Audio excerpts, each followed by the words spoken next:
Step out now. Black face behind something else. Welfare queen, I'm checking your papers. Real Americans have them. Illegals run. What authority are you operating under? Don't embarrass yourself. Admit you're undocumented. Who let this black woman drive in my neighborhood? Agent Devlin's voice sliced through the federal courthouse parking lot. 15 years with ICE, commendations stacked high, untouchable. You. Black one in the SUV. Step out. Sarah Richards paused, keys still in hand. 42 years old. Silent. Look at this, Devlin laughed. A black face behind the wheel of something nice. Welfare queen? Diversity hire? Did your caseworker co-sign that loan, or are you just another illegal taking what doesn't belong to you? He reached for his radio. I'm going to check your papers. Real Americans have them ready. Illegals like you? You run. And you're going to prove exactly why people like you don't belong here. Static crackled through the air. Sarah watched him. What Agent Devlin did next would destroy him completely. His badge, his reputation, his 16-year secret. If you are ready to see institutional racism taken down, like this video and drop a comment telling me where you're watching from. And if this is your first time here, hit that subscribe button right now because you won't want to miss tomorrow's story of cops messing with the wrong people and finding out. Let's continue. Let me tell you who Sarah Richards really was.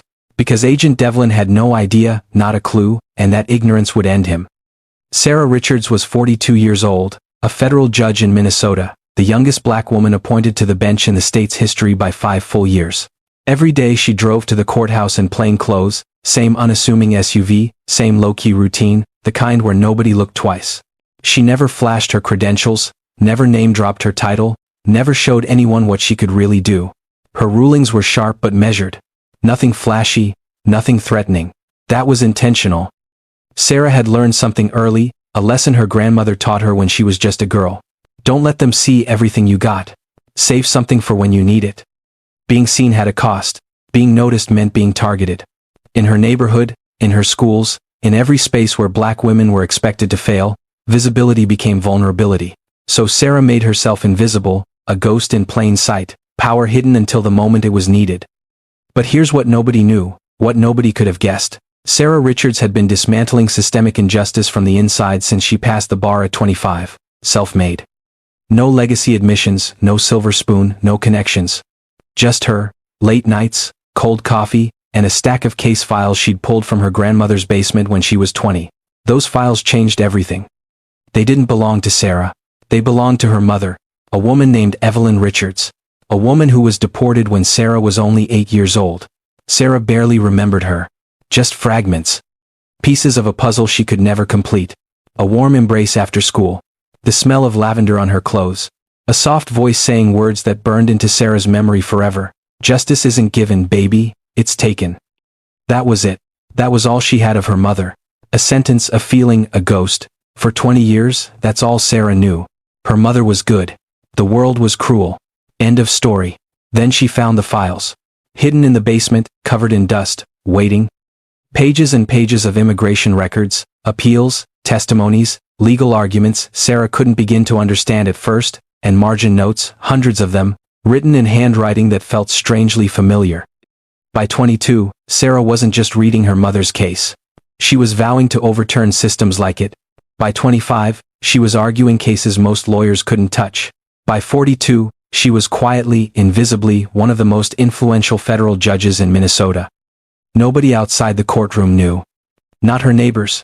Not strangers on the street, not even the agents she ruled against. Sarah kept her power hidden, protected, saved for when she needed it. She didn't know that moment was coming. July 12th, 4 o'clock in the afternoon. Federal courthouse parking lot, downtown Minnesota. Sarah walked out like every other day. Briefcase over one shoulder, eyes on her phone, invisible. She took her usual spot, far end, the space that faced the exit. Dozens of other cars filled the lot, mostly lawyers and staff, mostly white, mostly from families that could afford the commute without thinking twice. Sarah was the exception. First-generation judge, community college start, night shifts as a paralegal to cover what scholarships didn't. She never complained. She just showed up, did the work, stayed invisible. Agent Thomas Devlin was already cruising the lot when Sarah reached her SUV. Devlin was 48 years old. ICE veteran. 15 years deep. Commended in reports that most agents only dreamed about. He ran his patrols like a kingdom, and he was the king. Colleagues called his shifts the graveyard where civil rights went to die, where suspicions got buried, where ambitious immigrants learned their place. Devlin liked it that way. He enjoyed the fear, the power, the control. He prided himself on maintaining order. That was his favorite phrase, said it at every briefing, every review, every time someone questioned his methods. I'm maintaining order, weeding out folks who don't belong. He never specified what don't belong meant. He didn't have to. Everyone understood. 3 formal complaints of racial profiling in 5 years. 3 black or brown civilians who said Devlin targeted them, humiliated them, drove them toward detention. All 3 complaints dismissed. Insufficient evidence. Devlin had friends in the agency. Powerful friends. The kind who made problems disappear. But Devlin had a secret too. One he'd been hiding for 16 years. And it was about to pull up right in front of him. Badge gleaming. Radio in hand. Devlin approached Sarah's SUV with that strange energy that made people freeze without understanding why. Good afternoon. His voice had an edge. Sharpness designed to intimidate. We're conducting routine immigration checks today. A few passers-by exchanged glances. Immigration checks in a federal courthouse lot had never happened before. Not once. Sarah's stomach dropped, but her face remained neutral. She'd trained herself for moments like this. Breathe. Assess. Respond only when necessary. Devlin tapped her window with his knuckles, each knock deliberate, territorial. Step out of the vehicle, please. Sarah stepped out slowly, key still in her right hand, briefcase in her left. Her movements were careful, controlled, nothing that could be misinterpreted as resistance. Come around to the front. Let's see what you've really got. Sarah walked forward, each step measured. She could feel eyes on her now. A handful of lawyers watching from their cars, waiting to see if she'd comply or fight. Devlin handed her nothing but a glare. This is standard procedure. Agents have conducted these checks for decades. Real Americans comply. Illegals fight. He leaned closer, voice dropping to a whisper that only Sarah could hear. Between you and me, I don't think you'll last 30 seconds. Then louder for the witnesses. 5 minutes. Produce valid documentation proving your legal status or face immediate detention. Devlin stepped back, crossed his arms, admired his work. The setup was aggressive, layered, the kind of stop that made experienced lawyers sweat. Assumptions tangled together like a trap designed by someone cruel. Profiling that most civilians wouldn't even recognize. Your 5 minutes starts now. Sarah stared at him. Her heart should have been pounding. Her hands should have been shaking. Every instinct should have told her to surrender, hand over her identification. Comply, survive. But something else was happening. Something stirring in the back of her mind. A memory. A recognition. She'd seen this agent before. In a case file bearing her mother's name, dated 2008, the world narrowed. The parking lot disappeared. The watching witnesses faded to nothing. All Sarah could see was Devlin. All she could hear was her mother's voice. Justice isn't given, baby. It's taken. Her mother had faced this exact agent 16 years ago, in files that nobody else had ever seen, and in the margin, 3 words Sarah had memorized: wrongful deportation, method denied. Sarah remembered every detail, every injustice, every fabrication, every elegant twist that made the unlawful lawful. She raised her voice, steady and clear. What authority are you operating under? Devlin laughed. Don't embarrass yourself. Just admit you're undocumented. Sarah began speaking. Her tone moved with surgical precision. Words flowing, laws aligning. Her approach was unconventional, nothing like typical civilian compliance, nothing like anything Devlin had ever heard in 15 years of stops. Because it wasn't coming from a civilian, it was coming from a federal judge's bench, a ruling that had never been challenged, never been overturned, until now. Devlin's smile disappeared. 30 seconds remained on his self-imposed clock. Sarah kept speaking. One witness leaned forward, then another. Something unexpected was unfolding, something that felt like watching an execution in reverse. 60 seconds, the confrontation was shifting, truth taking shape in real time. Devlin stepped closer, his face pale, eyes scanning her words like a man searching for an exit that didn't exist. That claim, that's not. Where did you? Sarah didn't respond, didn't slow down, didn't look back. 90 seconds. She finished her statement, stepped back, turned to face him fully. I'm Judge Sarah Richards. Federal Bench, Minnesota District. Verify it. 94 seconds total. That's how long it took to dismantle a stop that had intimidated civilians for years. The parking lot froze. Devlin stared at her, eyes moving across her credentials as she pulled them out slowly, deliberately, checking, rechecking, searching for a lie that wasn't there. The identity was real, verified, undeniable.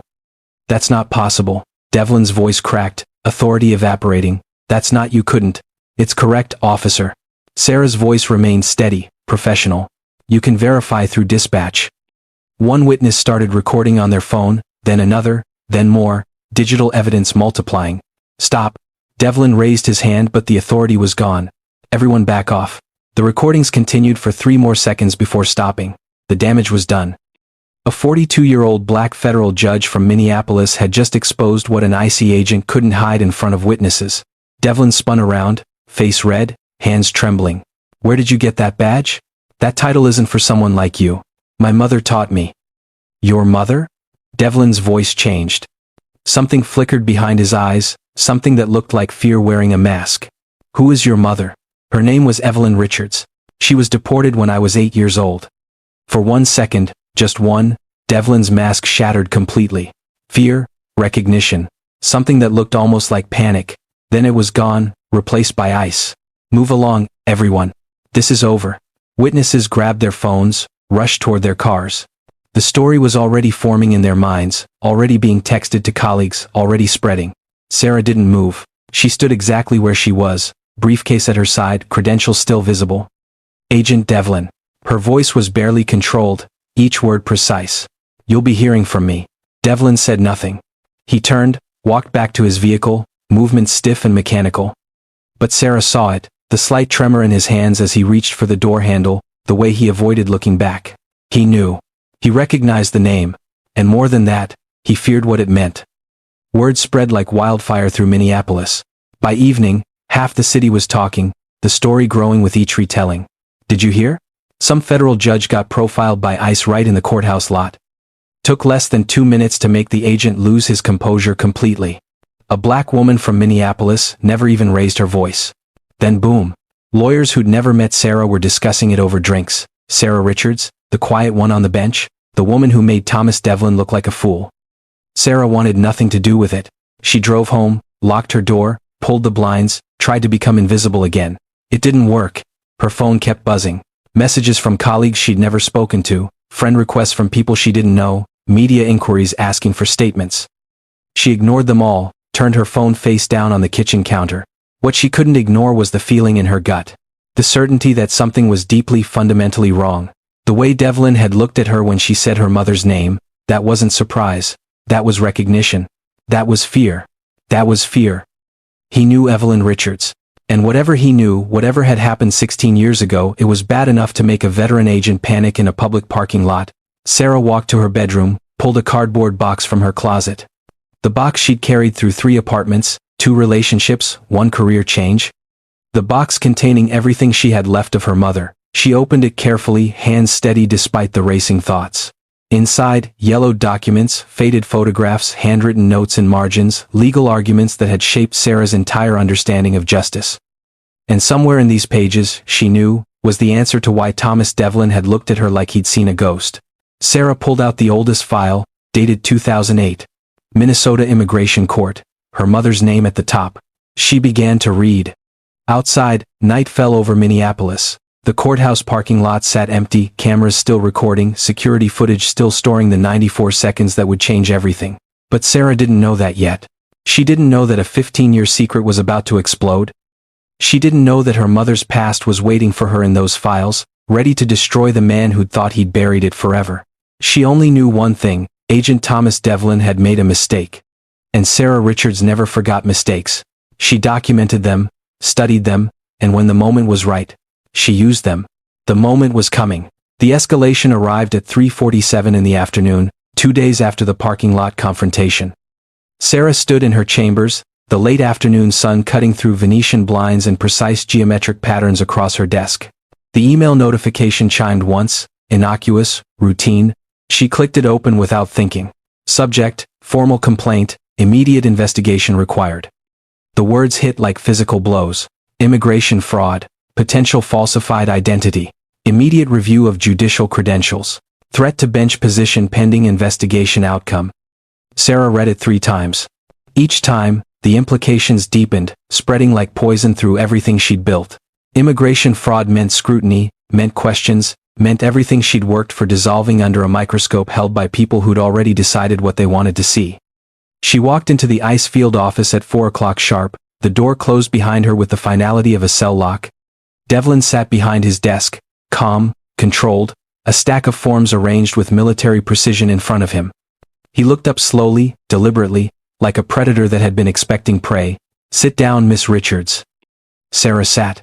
The chair was uncomfortable, probably by design, probably selected specifically to make people feel small. "Let me be direct." Devlin's voice was smooth now, professional, all traces of the parking lot panic erased. "Your performance 2 days ago raised serious concerns. Your claims were too perfect, too sophisticated, too fast for someone of your appearance." Sarah felt heat rising in her chest, controlled it with practiced breathing. "My appearance?" Devlin leaned forward, hands folded on the desk like a patient teacher explaining something obvious to a slow student. "No undocumented immigrant's daughter becomes a federal judge that quickly. Not without fraud somewhere in the timeline. I earned it. Then explain it." Devlin spread his hands in mock openness. "Explain how a 42-year-old from Minneapolis, scraping by on public defender work early in her career, somehow rises to the federal bench with expertise that defeats veteran agents." Sarah kept her voice level, but inside she was shaking. "I told you in the parking lot, my mother taught me." "Ah, yes. Your mother. The deported immigrant." Devlin's lips curled slightly, not quite a smile. "Convenient, isn't it? A witness who can never be questioned." "It's the truth." "Here's what I think is the truth, Miss Richards." Devlin pulled a document from the stack, slid it across the desk with deliberate slowness. "I think you forged that identity somewhere along the way, memorized a story, played the victim in front of witnesses." Sarah looked at the paper, her name at the top, words like fraud and misconduct scattered throughout like landmines. "You have 2 weeks to prove you didn't lie." Devlin smiled, and it was the ugliest thing Sarah had seen in years. "If you can't, and let's be honest, you can't, you'll be removed from the bench permanently, your record marked forever. Your future, well, let's just say you might want to keep that low-key life you've been living." Sarah's hands clenched beneath the desk, but her voice stayed calm, trained, professional. "I learned from my mother's files. She was an immigrant. She fought the system." Something flickered in Devlin's eyes. Just for a moment, fear wearing a mask. "Your mother's files. And what was your mother's name again?" "Evelyn. Evelyn Richards." The flicker became a crack. Devlin's mask slipping for just a second before he caught it, rebuilt it, hardened it. "I've never heard of her." The words came too quick, too defensive. "She was innocent, everyone said." "I said I've never heard of her." Devlin stood abruptly, chair scraping against linoleum. "This meeting is over. You'll receive formal notice of the inquiry within 48 hours.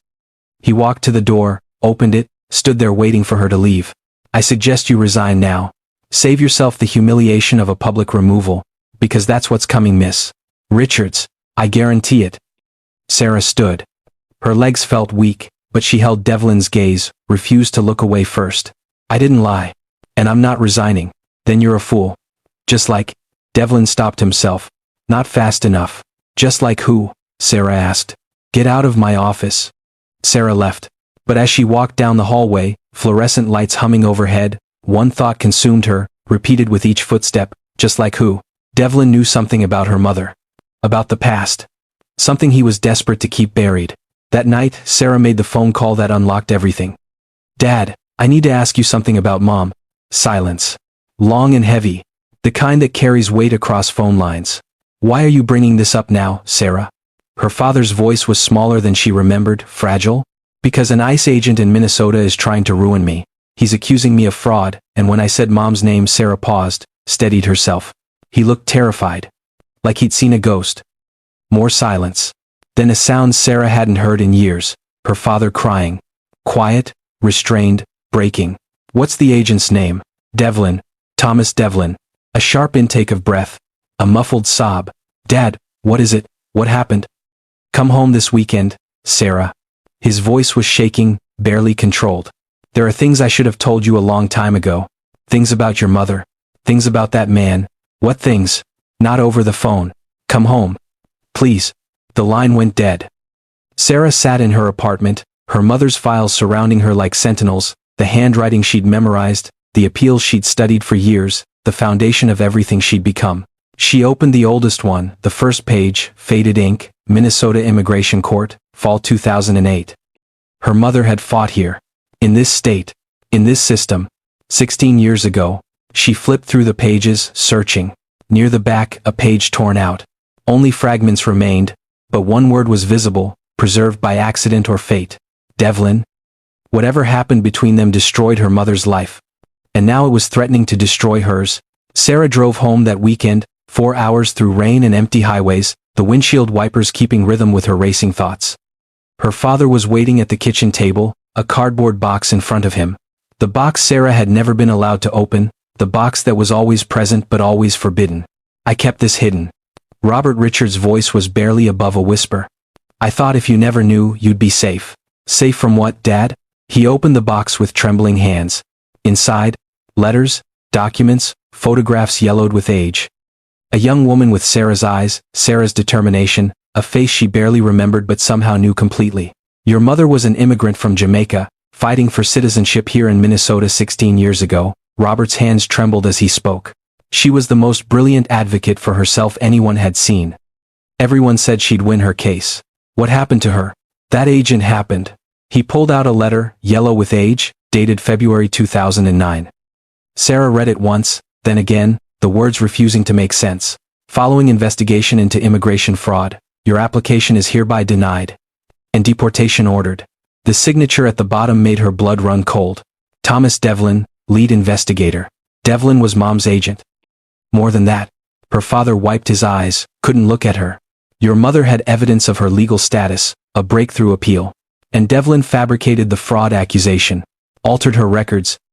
Built his entire career on it. And when your mother tried to fight back, tried to prove her documents were real, she was accused of forgery. Her own documents, Sarah. Devlin said your mother forged them. The agency believed the veteran agent over the black immigrant woman. No real investigation. No fair hearing. Just destruction. Sarah felt the room spinning, but she had to ask the question, had to know, how did Mom die, Dad? Robert couldn't look at her. Please, I need to know. You were 10 years old. His voice cracked completely. She tried to appeal from abroad, but the separation broke her. The injustice ate at her. The knowledge that her life's fight had someone else's stamp on it, someone else's lies defining her truth. He finally met her eyes. She left a note, said she couldn't fight anymore. Said the system had won. And then he couldn't finish. He didn't need to. Sarah understood. Her mother hadn't just been deported. She'd been killed slowly, deliberately, by a man who falsified her case, destroyed her family, and walked away clean. And that man was still patrolling, still powerful, still destroying lives, now trying to destroy Sarah's. I'm not going to let him win again, Dad. Sarah, please, just transfer districts. Walk away. Don't let him do to you what he did to your mother. Sarah shook her head. Mom walked away. She gave up. And it killed her. She stood, gathered the documents carefully. I'm going to finish what she started.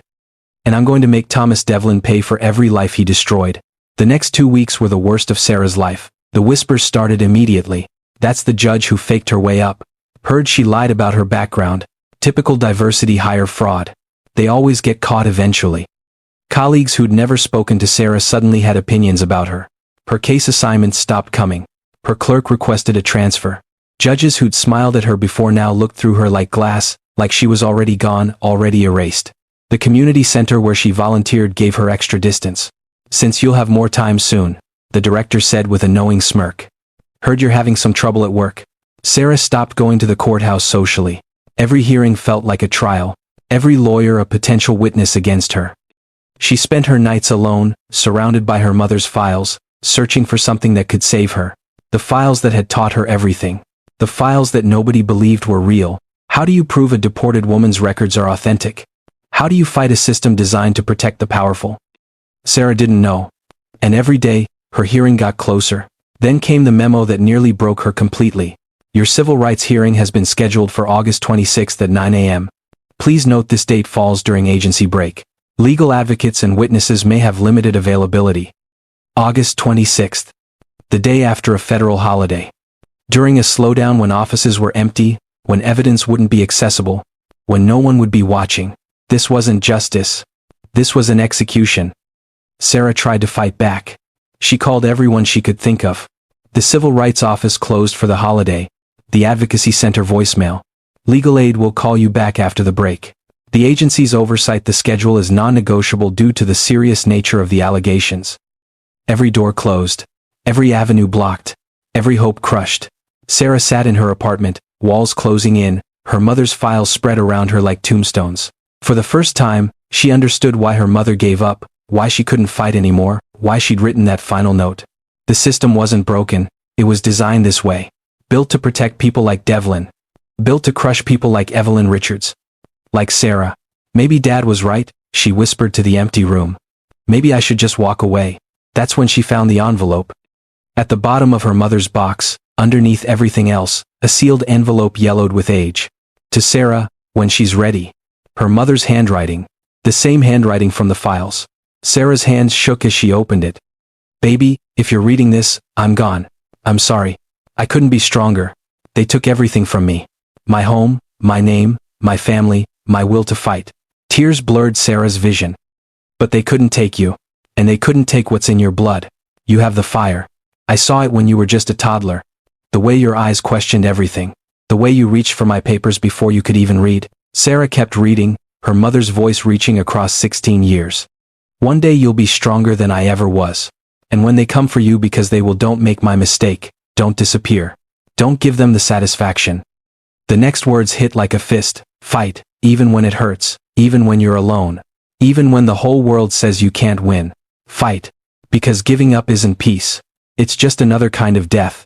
Sarah held the letter to her chest. Her mother had known, even before the deportation, she'd known this day would come, and she'd told Sarah exactly what to do. Sarah didn't sleep that night. Instead, she worked. Organizing her mother's files, dating every page, cross-referencing every claim with Devlin's reports. The pattern was undeniable. Evelyn Richards' evidence, 2008. Devlin's denial, 2009. Same fabrications, same methods, same injustices. The dates proved everything. Her mother came first. Devlin was the liar.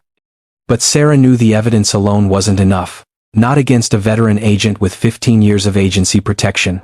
Not in a system designed to bury people like her. She needed someone inside, someone with credentials, someone Devlin couldn't silence. Sarah opened her laptop, searched the federal directory, looking for an ally.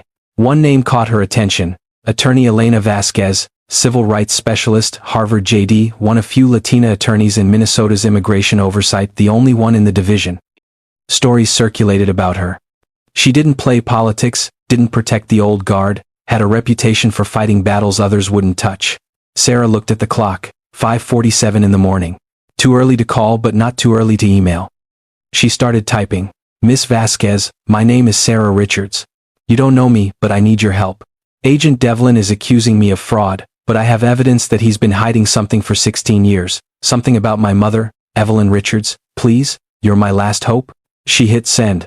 Then she waited. Minutes turned to hours. Hours turned to forever. The response came at 2:37 that afternoon. 3 words. Come see me. Attorney Elena Vasquez was 45 years old, Harvard JD, litigated cases that most attorneys only dreamed about. She'd survived 20 years in law by being twice as good and 3 times as careful. She knew which battles to pick, knew when to speak and when to stay silent. For 16 years, she'd stayed silent about Evelyn Richards. Not anymore. Her office was small, books everywhere, degrees on the wall, a single photograph on her desk showing a group of young immigrants smiling at the camera, hope captured in fading color. Close the door. She gestured to the chair across from her. And sit down. Sarah sat. The leather creaked beneath her. Tell me everything. From the beginning, don't leave anything out. Sarah talked for 30 minutes. The stop, the humiliation, the accusation, her mother's files, the letter from 2009, everything. Vasquez listened without interrupting, her face unreadable, professional mask firmly in place. When Sarah finished, Vasquez was quiet for a long time, then she pointed to the photograph on her desk. You see that woman? Second from the left. Sarah looked. A young black woman, brilliant smile, eyes full of hope. That's your mother, Evelyn Richards. We were in the same advocacy group, 2008. Sarah's heart stopped. You knew her? I knew her well. She was the most determined fighter I'd ever met. Everyone said she'd change the system. Vasquez's voice dropped. And then Devlin destroyed her. You saw what happened? I saw everything. Vasquez stood, walked to her window, back to Sarah. Your mother had ironclad evidence of her status. A revolutionary appeal. It was going to be her victory, her ticket to staying. And Devlin falsified it. Claimed fraud, built his entire career on it. Got promotions, commendations, power. Her voice hardened. And when your mother tried to fight back, tried to prove the records were hers, Devlin accused her of forgery. Her own evidence. The agency believed the white veteran agent over the black immigrant woman. No investigation, no fair hearing. Just deportation. Sarah felt rage building, controlled it with effort. You were there. You could have said something. I know, Vasquez's voice cracked. I was 29 years old, a Latina attorney trying to survive in a division that barely tolerated my existence. Speaking up meant losing everything. She met Sarah's eyes. I've carried that guilt for 16 years. Every time Devlin gets another commendation, I remember what I didn't do. Why are you helping me now? Because I'm tired of being a coward. Vasquez sat back down. And because you have something your mother never had. What? Proof that can't be ignored? She pulled a folder from her desk drawer, opened it, spread documents across the desk. This is an appeal your mother submitted to the immigration court in October 2008. It describes the exact evidence that Devlin denied in 2009. Sarah stared at the papers. Her mother's name, her mother's fight. Dated before Devlin's report. And this. Vasquez pulled out another document. This is a formal complaint your mother filed in February 2009, alleging that Agent Devlin falsified her records. Sarah read it, her mother's words, her mother's pain, preserved on paper for 16 years. The complaint was dismissed. Insufficient evidence. Your mother was deported 2 weeks later. So Devlin has done this before, Sarah said, and gotten away with it for 16 years. But here's the thing. Vasquez leaned forward. Your mother's files, if we can prove they're authentic, that they weren't fabricated, then Devlin's entire defense collapses. How do we prove that? We don't. We get someone else to prove it. Someone whose credentials are so impeccable that the agency can't ignore them. She picked up her phone. My law school mentor, Professor Daniel Klein, Yale emeritus, civil rights icon. If he says your claims are real, nobody can argue. Will he help? I don't know. He's 70, semi-retired, doesn't take cases. She started dialing, but for something like this, for a chance to right a 16-year wrong, he might make an exception. The phone rang. A voice answered. Sarah couldn't hear the conversation, just Vasquez's side. Daniel, it's Elena. Yes, I know it's been a while. I need a favor, a big one, agency fraud, 16 years old. The victim's daughter, yes, I'm certain. Her name is Richards, Evelyn Richards' daughter. Silence on the other end. Then Vasquez smiled. Thank you. I'll send everything tonight. She hung up. Professor Klein is assembling a panel. 3 experts, independent evaluation. You have 48 hours to prepare. Sarah felt hope for the first time in weeks. What's the catch? One of the panel members, Dr. Patricia Ellis from Georgetown. She was in Minnesota oversight in 2008. Sarah's blood ran cold. She knew my mother. Possibly. They were in the same division. Vasquez's expression darkened. She might be a witness. Or she might be another one of Devlin's allies. I don't know which. Sarah stood. 48 hours. 3 experts. 1 chance. Vasquez nodded. If you pass their review, the fraud charge collapses. If you fail? She didn't need to finish. Sarah knew exactly what was at stake. July 24th, 9 o'clock in the morning. A conference room in downtown Minnesota, neutral ground, no agency officials, no Devlin. Just 3 experts and Sarah. The panel sat at a long table. Sarah faced them alone. Professor Daniel Klein, 70 years old, Yale emeritus, civil rights icon, gray hair, sharp eyes, the kind of presence that made everyone else feel smaller. Attorney Laura Benson, 52, Stanford, profiling expert, known for brutal honesty and zero tolerance for excuses. Dr. Patricia Ellis, 60, Georgetown, immigration law, Minnesota, overseer from 2009, the year Sarah's mother was destroyed. Her face was unreadable. Friend or enemy, Sarah couldn't tell. Professor Klein spoke first. Judge Richards, you understand the purpose of this evaluation? Yes, sir. We're here to determine if your claims are genuine, if you exposed misconduct through truth or through fraud. Klein's voice was cold, clinical. We have no stake in the outcome. We're not here to save you or condemn you. We're here for the truth. Sarah nodded. Good. Then let's begin. Fourth Amendment cases, expert level difficulty, the kind of review that separated claimants from crusaders. Sarah picked up her pen. For a moment, her hand trembled, the weight of everything pressing down. Her mother's legacy, her own career. 16 years of buried truth. Then she heard the voice, her mother's voice, the fragment she'd carried since childhood. Justice isn't given, baby, it's taken. Her hand steadied. She began to write. The first review took 43 minutes. Expected time, 90 minutes. Attorney Benson raised an eyebrow. Made a note. The second review, racial profiling with agency applications, more complex, more demanding. Sarah found an elegant precedent, a method that wasn't in any textbook, a method from her mother's files. 1 hour, 8 minutes. Professor Klein leaned forward, watching intently. The third review, open-ended case construction. No right answer, just demonstration of legal thinking. This was where most claimants failed, where raw justice mattered more than recitation. Sarah closed her eyes, thought of her mother's approach, sideways, unexpected, powerful. She opened her eyes and wrote. 3 hours and 22 minutes total. Sarah set down her pen. Done. The panel collected her work, conferred in whispers. Sarah sat motionless, her fate in their hands. Dr. Ellis studied the pages longest, her expression troubled. Not suspicious, something else, something that looked almost like guilt. Finally, Professor Klein spoke. We'll need 30 minutes to review. Wait outside. Sarah walked into the hallway. Vasquez was waiting. How did it go? I don't know. Sarah's voice was hollow. I did my best. That's all you can do. They waited. 30 minutes became 45, then an hour. Every second felt like a verdict. Then the door opened. Dr. Ellis stood there alone. Judge Richards, can I speak with you privately? Vasquez tensed. Whatever you have to say. This is personal. Ellis's voice cracked. Sarah followed her to a corner of the hallway, away from the door, away from ears. Ellis couldn't meet her eyes. I knew your mother. We were in the same oversight group, 2008. She was Ellis, swallowed. She was the best of us. The most brilliant advocate I'd ever met. Everyone knew she was going to win her case. What happened? Devlin happened. Ellis's hands were shaking. Your mother had undeniable evidence, revolutionary appeal.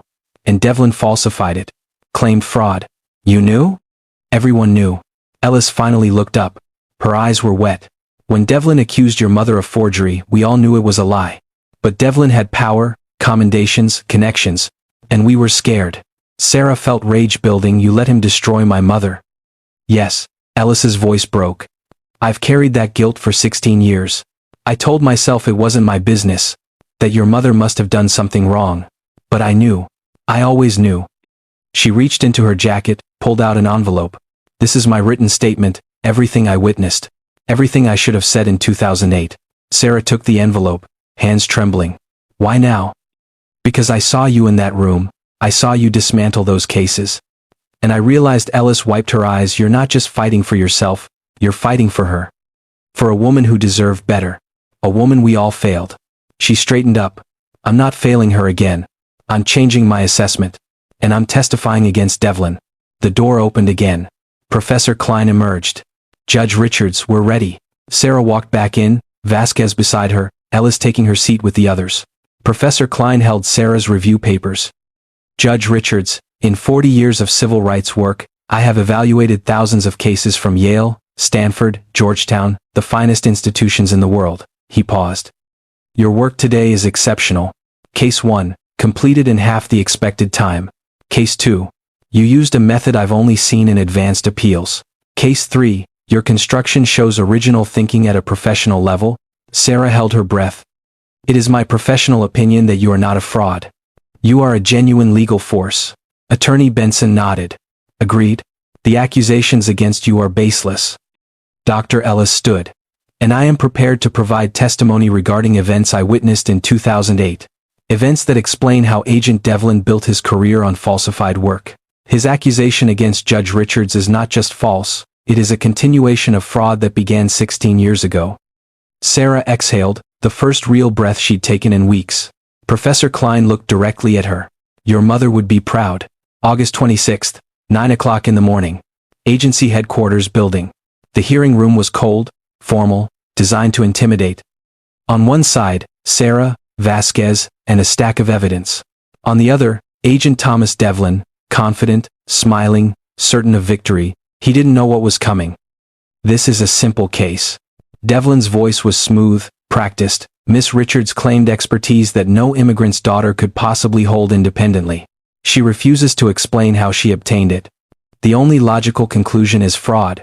He spread his hands. I take no pleasure in this, but the agency has standards. The oversight chair turned to Sarah. Judge Richards, your response? Sarah stood, voice steady. I didn't lie. I couldn't have, because the expertise I showed came from my mother's files.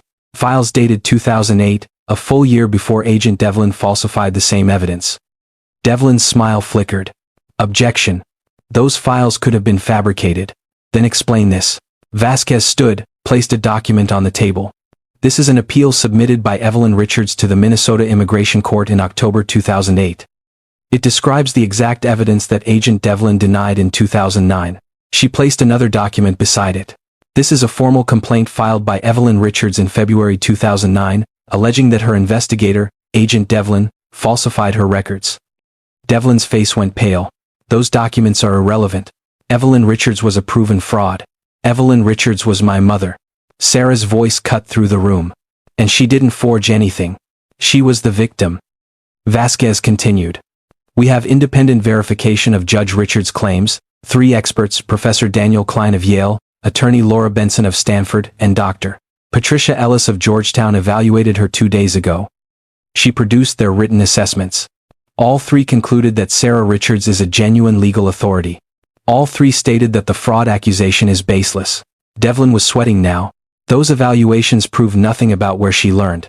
There's more. Vasquez's voice hardened. Dr. Ellis has provided a sworn statement. She slid the document across the table. Ellis's confession. Dr. Ellis was in Minnesota oversight in 2008. She witnessed Agent Devlin falsify Evelyn Richards' records. She witnessed the false accusations. She witnessed the cover-up. Devlin stood abruptly. This is hearsay. Ellis is lying. Sit down, Agent Devlin. The chair's voice was ice. You'll have your chance to respond. Devlin sat, hands trembling. Sarah stepped forward. My mother was 32 years old when Agent Devlin destroyed her life. She was accused of forging her own evidence, deported, separated from her family. She never recovered. Her voice cracked. She took her own life when I was 10 years old because of what this man did to her. Sarah pointed at Devlin.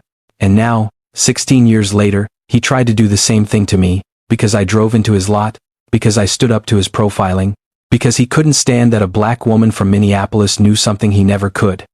Professor Klein's video testimony played on the screen. I have reviewed Judge Richards' work extensively. Her claims are extraordinary. Her methods align precisely with the evidence documented in her mother's files, evidence that predates Agent Devlin's falsified reports by over a year. It is my professional opinion that Agent Thomas Devlin has built his career on stolen lives, and his accusation against Judge Richards is not just false, it is a continuation of fraud that began 16 years ago. The video ended. The room was silent. The chair looked at Devlin. Agent Devlin, do you have anything to say? Devlin opened his mouth. Closed it. For the first time in 15 years he had nothing. The chair nodded.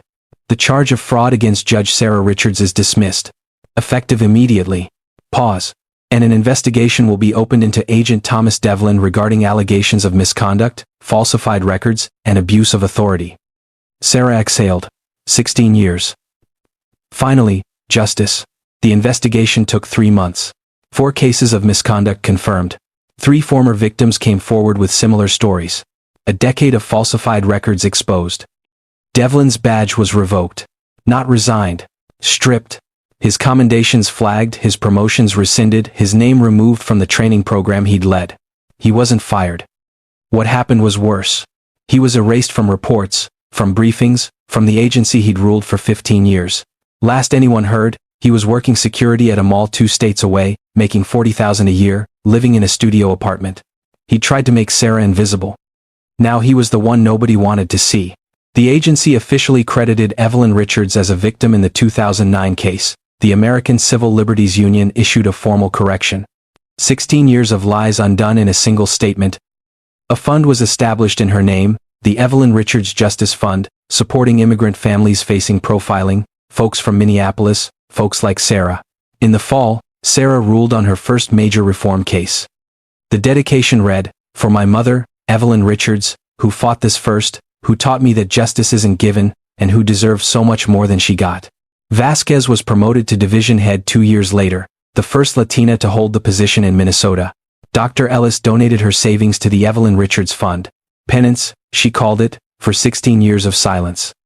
The agency created an independent review board for profiling cases. No more closed-door inquiries, no more holiday scheduling, no more veteran agents judging their own victims. Mandatory bias training for all staff. Anonymous reporting systems for civilians.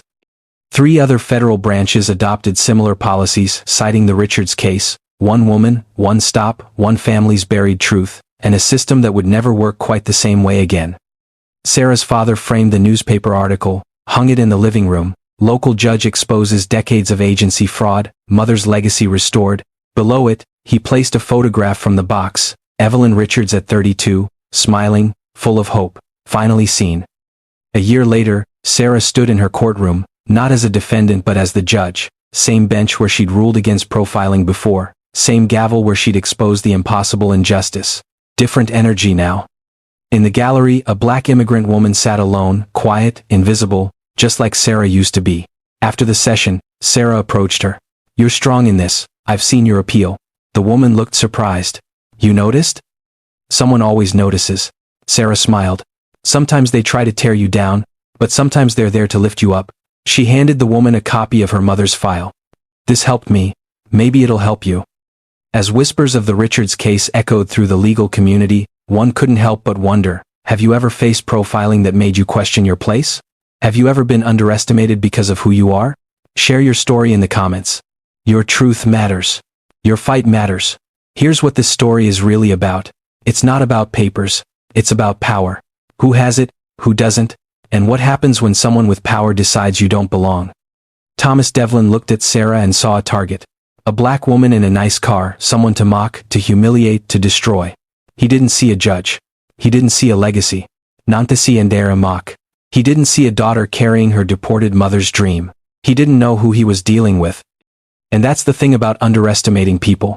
Eventually, they prove you wrong. Devlin learned that the hard way. 15 years of lies, 15 years of stolen lives, all of it undone in 94 seconds by a woman he thought didn't belong. The truth has a way of coming out. Even if it takes 16 years. This has been the story of Sarah Richards. The story of Evelyn Richards. The story of justice that refused to stay buried. If you like this Stay video, just. make sure to hit that like button, subscribe, and turn on the notification bell so you don't miss the next story. Share this video with someone who would appreciate it. And let's keep building this community together. And before you go, drop a comment below. I'd love to hear your thoughts on what stood out to you the most. Until next time, stay safe, stay curious, and I'll see you in the next.